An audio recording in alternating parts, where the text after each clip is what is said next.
Lucy Davis just told the world she is dying, not in a headline written by someone else, not leaked, not confirmed by a spokesperson after weeks of rumors. She said it herself, in her own words, on her own account, on her own terms. Stage 4.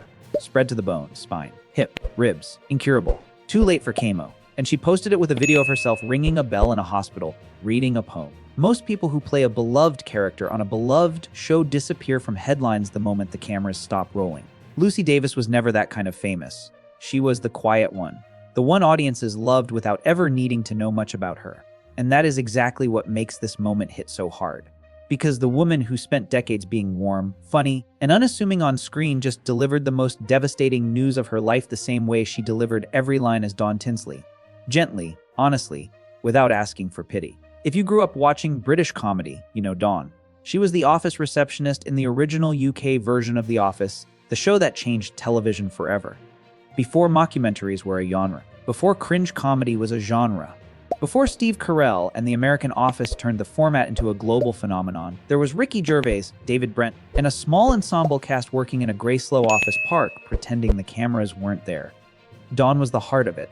The receptionist stuck in a will they with Tim Canterbury, played by Martin Freeman, in a storyline so understated and so real that it became one of the most quietly devastating romances in television history.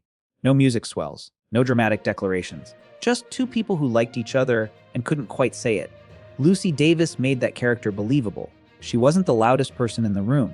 She didn't need to be. Her father is the comedian Jasper Carrot, so she grew up around performance, around timing, around what makes an audience actually feel something instead of just laugh. And it showed in every scene she was in. After The Office ended in 2003, she didn't vanish. She kept working, kept building a career most people don't even realize belongs to one actress. She was in Shaun of the Dead. She played Ida Candy in the 2017 Wonder Woman film. She voiced Hilda Spellman in Netflix's Chilling Adventures of Sabrina. She was in Disney Channel's The Villains of Valley View. A career spanning genres, spanning decades, spanning continents. And through all of it, she stayed exactly the kind of actress people were happy to see pop up without ever demanding the spotlight follow her around. Which is why what she posted this week landed the way it did. In her own words, she said the lump wasn't even really a lump, just a hard spot, tiny, easy to dismiss, easy to explain away. She admitted she almost didn't get it checked. And that single sentence is the most important thing in her entire post, because it is the sentence that could save someone else's life. A year and a half ago, she found out it was stage 4. Already spread, already in the bones. The kind of diagnosis where doctors stop talking about beating it and start talking about living with it for however long that turns out to be. And here is where most people would go quiet, where most people would let their team release a careful statement and step back from public life entirely. Lucy Davis did the opposite. She wrote that she is not scared of what comes next. She said she is at peace. She mentioned her dog Gracie, who passed before her, and said she will see her sooner than expected, and that leaving her body just means going home. She said grief is something for her family to carry, because it is harder for them than it is for her. Think about that for a second.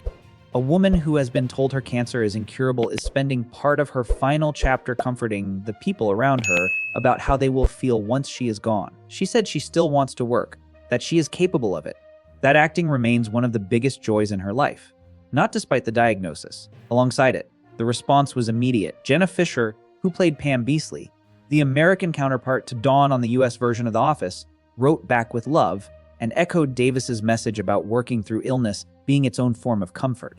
Fisher knows this territory personally. She revealed her own breast cancer diagnosis in 2024, went through chemotherapy, radiation, a lumpectomy, and came out the other side cancer-free. Two actresses, two versions of the same beloved character, now bonded by something far heavier than a shared role. Olympic cycling legend Sir Chris Hoy, who is himself living with terminal prostate cancer, left a simple message: keep going, Lucy. Ricky Gervais, the man who created the character she brought to life, didn't write paragraphs. He didn't need to. He left a single heart. Sometimes the smallest reactions say the most. What makes this story resonate beyond the entertainment world is the same thing Davis pointed to herself. She said cancer asks a lot of us, physically and mentally, and that everyone gets to face it however they choose. She isn't asking for a particular kind of reaction. She isn't performing bravery for an audience. She's simply choosing, publicly, how she wants to spend whatever time is left, continuing her work, continuing her advocacy for animal rights, something she said remains deeply important to her. Continuing to show up as herself, there is no scandal here, no cover-up, No industry trying to bury a story, just an actress who spent over 2 decades quietly making people feel something on screen, now doing the exact same thing off screen with the biggest and hardest truth she has ever had to share. She is not asking to be remembered as a cautionary tale. She is asking people to get anything checked out that feels wrong, no matter how small it seems. That was her message to her followers, wrapped inside the most vulnerable post of her life. Don't ignore anything. Get it checked. There is no way to know how much time Lucy Davis has left, and she does not pretend to know either. What she does know is how she wants to spend it.